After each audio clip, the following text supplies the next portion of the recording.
اور جو کچھ آسمانوں میں اور جو کچھ زمین میں ہے سب اللہ ہی کا ہے۔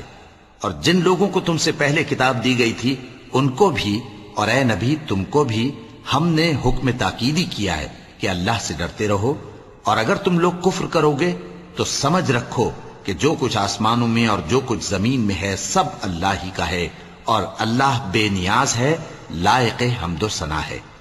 اور پھر سن رکھو کہ جو کچھ آسمانوں میں اور جو کچھ زمین میں ہے سب اللہ ہی کا ہے، اور اللہ ہی کارساز کافی ہے۔ لوگو اگر وہ چاہے تو تم کو فنا کر دے اور تمہاری جگہ اور لوگوں کو پیدا کر دے، اور اللہ اس بات پر پوری طرح قادر ہے۔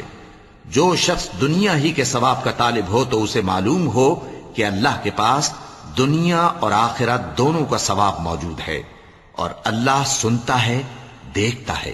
اے ایمان والو، انصاف پر قائم رہو اور اللہ کے لیے سچی گواہی دو، خواہ یہ تمہارے اپنے خلاف یا تمہارے ماں باپ اور رشتہ داروں کے خلاف ہی ہو۔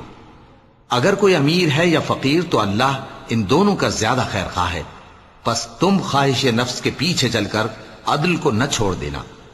اگر تم لگی لپٹی بات کہو گے یا سچائی سے پہلو تہی کرو گے تو جان رکھو اللہ تمہارے سب کاموں سے واقف ہے۔